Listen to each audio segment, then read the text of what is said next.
우리 시간 함께 보실 말씀은 시편 49편 1절에서 17절까지의 말씀입니다. 시편 49편 1절에서 17절까지의 말씀입니다. 죄송합니다. 시편 59편입니다. 감사합니다. 시편 59편 1절에서 17절까지의 말씀입니다. 구약성경 844면에 있습니다. 우리 한 절씩 교독하시고 마지막 절은 같이 봉독해 올리도록 하겠습니다. 나의 하나님이여 나의 원수에게 나를 건지시고 일어나 치려는 자에게서 나를 높이 드소서.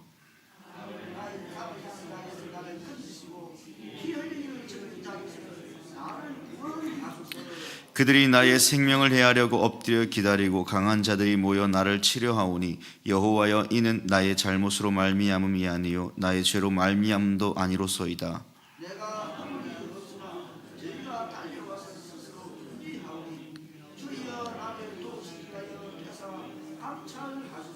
주님은 만군의 하나님 여호와 이스라엘의 하나님이시오니 일어나 모든 나라들을 벌하소서. 악을 행하는 모든 자들에게 은혜를 베풀지 마소서. 셀라. 개처럼 물며 성으로 두루 다니고 그들의 입으로는 악을 토하며 그들의 입술에는 칼이 있어 이르기를 누가 들으리요 하나이다. 여호와여 주께서는 그들을 비웃으시며 모든 나라들을 조롱하시리이다. 하나님은 나의 요새이시니 그 힘으로 말미암아 내가 주를 바라리이다. 나의 하나님이 그의 인자심으로 나를 영접하시며 하나님이 나의 원수가 보응받는 것을 내게 하시리이다. 그들을 죽이지 마옵소서. 나의 백성이 잊을까 하나이다. 우리 방패 되신 주여 주의 능력으로 그들을 흩으시고 낮추소서. 그들의 입술의 말은 곧 그들의 입의 죄라. 그들이 말하는 저주와 거짓말로 말미암아 그들이 교만한 중에서 사로잡히게 하소서. 진노하심으로 소멸하시되 없어지기까지 소멸하사 하나님이 야곱 중에서 다스리심을 땅끝까지 알게 하소서. 셀라. 그들에게 점으로 걸어와서 개처럼 울며 성으로 두루 다니게 하소서. 그들은 먹을 것을 찾아 유리하다가 배부름을 얻지 못하면 밤을 새우려니와 나는 주의 힘을 노래하며 아침에 주의 인자하심을 높이 부르리오니 주는 나의 요새이시며 나의 환난 날에 피난처 시민이. 같이 읽겠습니다. 나의 하나님이여 내가 주께 찬송하오리니 하나님은 나의 요새이시며 나를 긍휼히 여기시는 하나님이시니이다. 아멘. 소천 소식을 또 알려드리도록 하겠습니다. 김만희 집사님의 모친 되시는 김복인 성도님께서 별세하셨기에 오늘 광고를 또한 드립니다. 장소는 김해 시민 장례식장에서 장례 절차가 이루어질 예정입니다.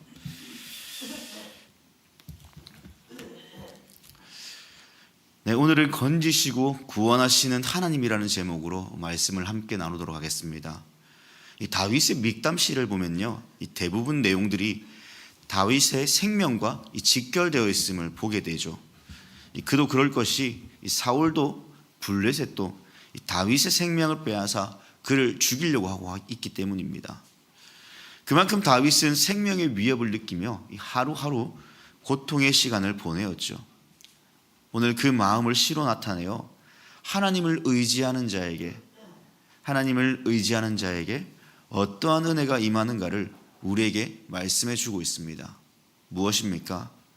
하나님을 신뢰하고 의지하는 자를 하나님께서는 반드시 그를 건지시고 구원하시는 하나님이시다. 이 사실을 오늘을 살아가는 우리 모두에게 또 그 당시를 살아갔던 그 백성들에게 가르쳐 주고 있습니다.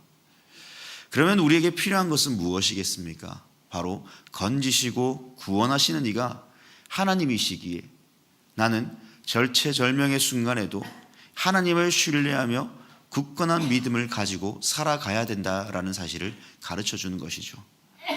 또한 시편 49편은요, 이 사울이 다윗을 죽이기 위해 암살자를 보냈으나 사울의 딸 미갈의 도움으로 이 다윗이 위기를 모면하죠. 그리고 이 시의 배경인 이 사무엘상 19장의 이야기를 가지고 와서 죽음의 위기에서 건지시고 구원하시는 하나님을 향한 이 다윗의 찬양의 고백이 담겨져 있습니다. 그러면 오늘 이 시편 49편을 통해 오늘을 살아가는 우리에게 무엇을 교훈하는 것입니까? 반복적인 이야기이지만 죽음의 위기 속에서도 하나님을 신뢰하는 자, 하나님을 신뢰하는 그 신앙과 믿음을 가지라라고 우리에게 이야기하죠. 그래야 할 때 하나님의 선하심이, 하나님의 선한 손이 우리를 원수와 대적의 손에서 건지시고 구원해 주신다라고 말씀해 줍니다. 그러면 우리는 이러한 삶을 살아내기 위해 오늘 말씀을 통해 어떠한 삶의 모습과 그 태도와 그 신앙적인 모습을 가지고 살아가야 되겠습니까? 먼저 하나님이 어떠한 분이신지를 알아야 된다라고 다윗은 이야기하죠. 다윗의 고백입니다. 1절에서 나의 하나님이여 나를 건지소서라고 말합니다. 2절에서는 나를 건지시고 구원하소서라고 그는 하나님께 간구하고 있죠. 인생을 살아가다 보면요, 분명 나의 뒤를 받쳐주는 그러한 힘과 또 믿을 만한 것들이 있다면 아마 우리는 세상을 살아가는데 크게 두려움이나 어려움 없이 그 길을 묵묵히 잘 걸어갈 것입니다. 그런데 우리가 세상을 살아가면서, 인생을 살아가면서 왜 그렇게 두렵고 왜 그렇게 힘든 시간들을 보내고 있습니까? 우리에게 찾아오는 적막감이나 고통이나 또 큰 환난과 그 폭풍이 우리를 뒤덮으며 우리를 괴롭게 하기 때문이죠. 그러한 것들로 인하여서 하루하루 어떻게 이 모든 것이 쉽게 지나갈 수 있을까? 어떻게 이 하루를 오늘도 정말 고통 없이 두려움 없이 살아낼 수 있을까라는 그러한 두려움이 우리를 엄습해오기 때문입니다. 그런데 만약 나의 백그라운드에서 나를 돕는 이가 있다면 우리는 두려워하기보다 비록 실패하더라도 이것이 나를 도와줄 것이기 때문에 어쩌면 그 모든 것을 참고 이겨내겠죠. 오늘 그러한 점에서 이 다윗도 마찬가지였죠. 나의 삶을 건지시고 구원하시는 하나님, 나의 일평생을 돌보아 주시고 여호와는 나의 목자가 되어주셔서 그 선한 길로 인도하시며 푸른 초장, 그 푸른 꼴이 가득한 그곳에 나를 인도하시는 하나님이심을 다윗은 믿었기에 오늘 그 하나님을 신뢰합니다. 다시 말해 내가 믿는 하나님이 어떠한 분인가를 다윗은 철저히 알고 있었다는 것이죠.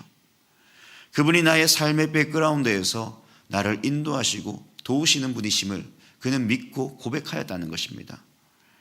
하나님께서 우리에게 성경을 주신 이유가 무엇입니까? 다양한 이유들이 있겠지만 성경을 통해 하나님이 누구이신가를 우리에게 말씀해 주시고 계시해 주셨죠. 이러한 사실은 성경을 통해 우리에게 하나님이 누구이신가를 알리신 것은 바로 너희가 믿고 신뢰하며 나가는 나 여호와가 누구인가를 분명히 알라는 것입니다. 또한 말씀을 통해서 하나님의 백성들의 삶의 어떠한 모습을 가지고 그 태도를 가지고 살아가야 되는지를 우리에게 알리시면서 해야 될 것과 하지 말아야 될 것을 분명히 알려주시면서 하나님 앞에 순종하며 나아갈 때 그에게는 하나님이 임하시는 놀라운 복과 하나님의 선하신 손길이 그에게 있지만은 그렇지 못할 때에는 하나님의 진노와 하나님의 그 고통이 우리에게 임한다는 것을 우리에게 가르쳐주고 있습니다.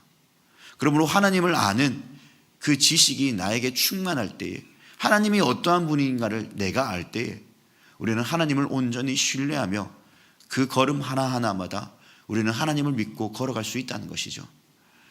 그리고 그 교훈이 오늘 성경을 통해 담겨져 있다는 것입니다.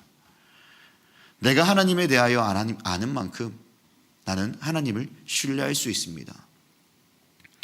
다윗의 신앙의 면모를 보면 참 많은 이야기들이 나오지만 특별히 그 중에서 우리가 너무나 잘 아는 역사적인 사건, 바로 다윗과 골리앗의 이야기를 잠시 살펴보겠습니다.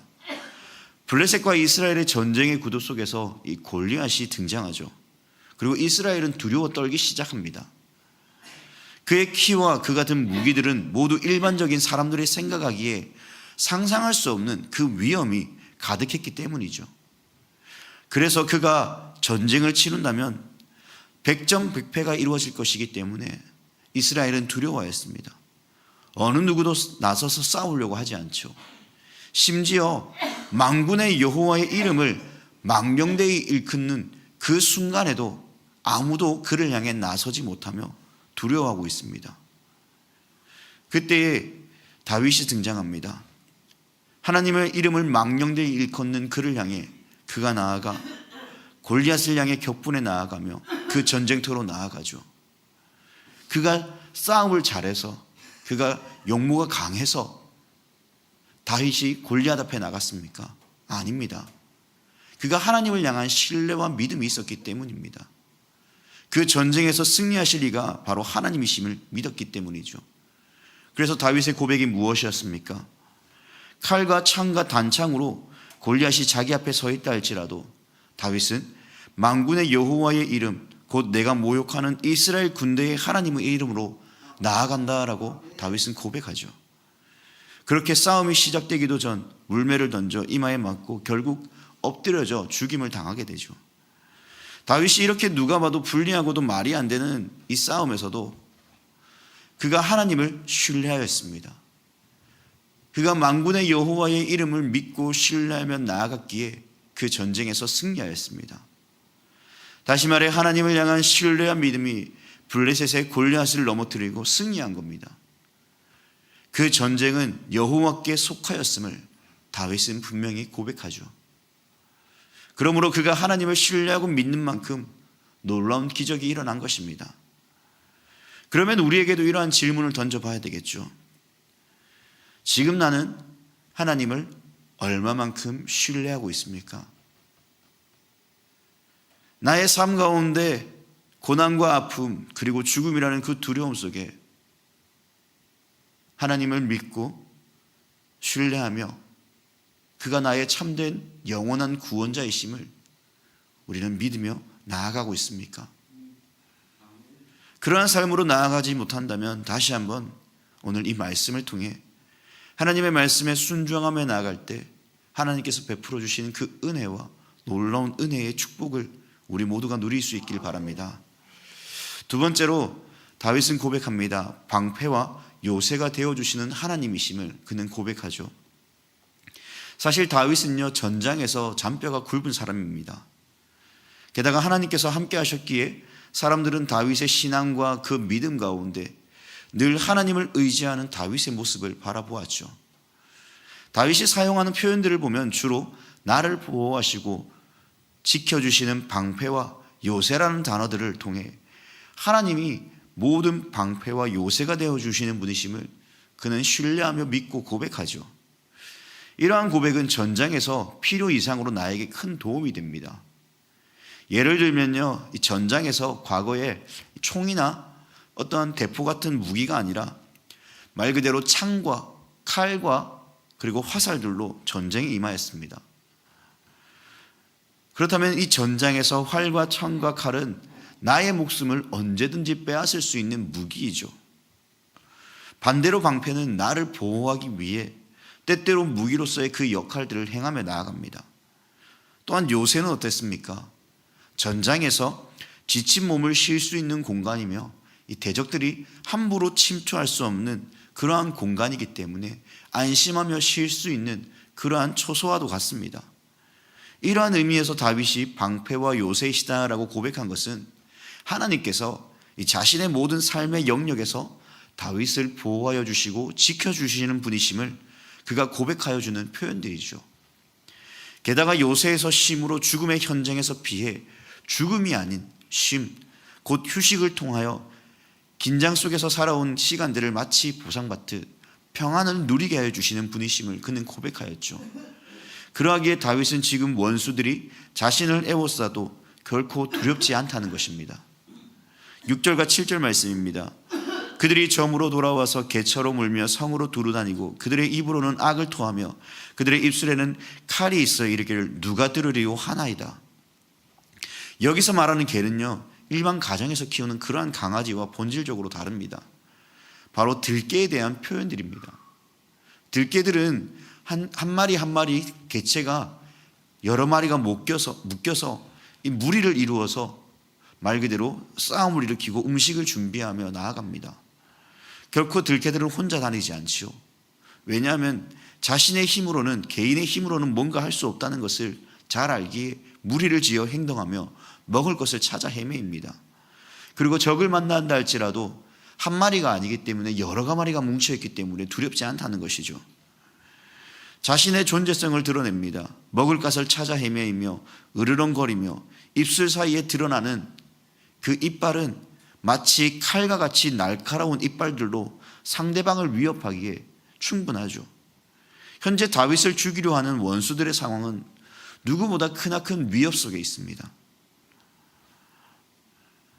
실제로 다윗은 블레셋의 손이나 사울의 손에서 여러 번 죽을 위기에 놓이기도 하였죠. 그러니 다윗에게 진실로 필요한 것이 무엇이겠습니까? 칼과 단창이 아닌 방패와 요새입니다. 그렇게 다윗은 방패와 요새를 통해 하나님께서 대적의 칼과 창에서 나를 보호해 주는 방패가 되어셔서 그들의 공격으로부터 보호하여 달라고 간구하죠. 그리고 쉴만한 물가로 인도하시는 여호와께서 자신의 요새가 되어주셔서 진정으로 쉴 수 있는 그 평안한 안식처가 되어달라고 합니다. 다윗은 죽음의 위기 속에서 다른 것을 찾지 않습니다. 하나님을 찾습니다. 하나님의 도움을 구하며 나아가고 있죠. 사랑하는 여러분, 여러분들이 젊었을 때에 나의 아이가 5, 6, 7살이 되었을 때에 두려워하고 무서워할 때 제일 먼저 찾는 것이 누구였습니까? 부모님이지 않습니까? 왜 부모님을 찾습니까? 나를 보호하여 주시고 나를 사랑하는 분이 엄마 아빠이기 때문에 언제든 달려갈 준비를 합니다. 그것이 자녀와 부모의 관계입니다.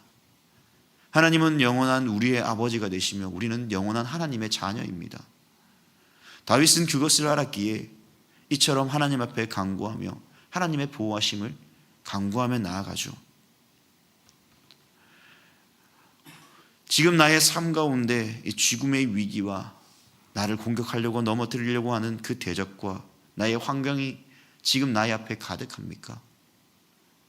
여전히 고통 가운데 눈물을 흘리며 그러한 시간들을, 그러한 절박한 시간들을 보내고 있습니까? 이러한 어려움이 가득할 때라도 이 다윗처럼 우리는 이러한 고백을 할 수 있는 그러한 신앙과 믿음을 우리는 소유해야 됩니다. 저는 어리석게도 이러한 기회를 자주 놓치는 것 같습니다. 해결할 수 있는 상황이 있다면 제 손으로 뭔가 말 그대로 나의 뒤에 백그라운드에 힘이 있기 때문에 내가 가지고 있는 지식이 있기 때문에 하나님을 의지하기보다 내 힘으로 뭔가 하려고 할 때가 참 많은 것 같습니다. 하지만 그 문제들이 쉽게 해결되지 않을 때 참 많이 고민되어지죠. 그러할 때 하나님을 찾는 그러한 모습이, 그러한 연약한 모습이 저에게도 있습니다. 어쩌면 우리에게도 그러한 연약한 모습이 있지만은 그럼에도 불구하고 오늘 하루 하나님을 찾는 그러한 신앙을, 그러한 믿음을 하나님께서 우리에게 원하고 계시지 않을까라고 생각합니다. 왜 우리가 하나님을 신뢰해야 됩니까? 우리가 하나님을 신뢰해야 되는 것은 하나님이 나의 영원한 아버지이시며 나의 구원자이시기 때문입니다. 그러므로 우리는 더욱 하나님을 의지해야 되겠죠. 인과응보의 개념은 아니지만 하나님께서 그를 대적하는 자들, 곧 하나님의 손에 붙들리고 하나님의 보호 아래 살아가는 자들을 향해 악을 향하며 대적하는 자들을 하나님께서 어떻게 한다고 말씀하십니까? 비웃으신다고 합니다. 그들이 믿는 힘조차 그들의 조롱거리가 되게 하신다라고 말씀하시죠. 그러므로 내가 의지해야 될 분은 하나님 한 분밖에 없습니다. 지금 내가 처한 환경, 가정, 직장, 사업장 무엇인가 변하는 게 없는 것 같아도 여전히 하나님을 신뢰하는 믿음을 가지고 살아가는 자들만이 하나님의 일하심과 하나님의 은혜를 누릴 수 있습니다. 그러므로 하나님을 신뢰할 수 있기를 바랍니다. 그분이 나의 도움이시며 나의 고통에서 나를 건지시는 영원한 하나님이십니다. 마지막으로 하나님은 나의 환난 날에 만날 피난처이시기에 다윗은 하나님을 찬양한다라고 이야기합니다.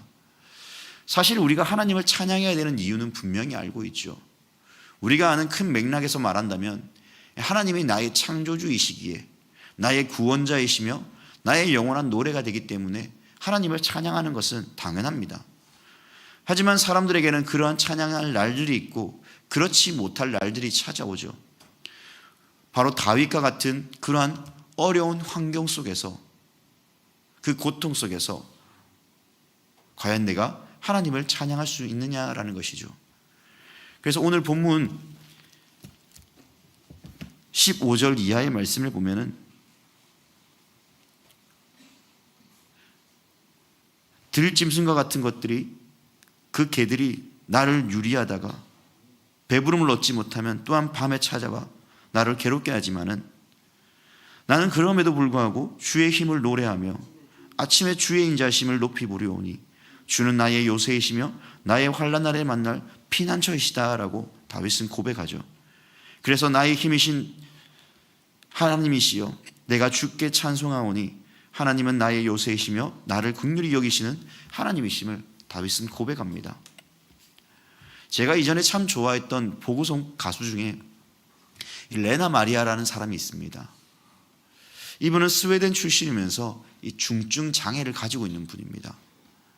중증 장애라고 했을 때 이분은 두 팔이 없고 두 다리 중 한쪽 다리는 짧아서 거동조차 제대로 할 수 없는 사람이었습니다. 이러한 상황 가운데 많은 사람들이 그의 부모들을 향해 복지센터에 맡기거나 그를 포기하라고 이야기하죠. 하지만 그 부모들은 독실한 크리스찬으로서 일어난 모든 환경과 그 일들에 대해 하나님의 뜻하심을 구하며 오히려 하나님을 찬양합니다. 자신의 가정에 찾아온 이 아이를 정상적인 아이와 같이 키워나가죠. 발로 글을 쓰게 하고 수영도 하게 하고 요리와 피아노, 오른발로 못하는 게 없을 정도로 강하게 키워갑니다. 그런데 더 인상적인 것은 이 3살 때부터 배워온 이 수영을 통해서 세계 장애인 수영 선수권 대회에서 4개의 금메달을 딸 정도로 이 대단한 성취를 이룬 여성이기도 합니다.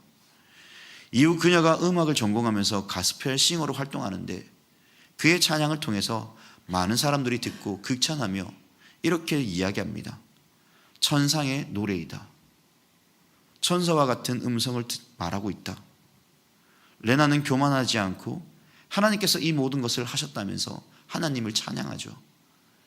자신의 환경이 어떠하든지 극복할 수 없는 그 고통 속에서도 끝까지 하나님을 의지하며 살아온 이 여인의 모습에서, 또한 다윗의 모습에서, 오늘을 살아가야 될 우리의 모습에서 우리는 하나님을 신뢰하며 나의 구원자가 되신 그 하나님께 오늘 하루도 내가 드릴 수 있는 그 최상의 찬양을 하나님께 올려드리며 하나님의 선하심과 그 인도하심을 바라볼 수 있는 우리 모두가 되기를 주님의 이름으로 간절히 부탁드립니다.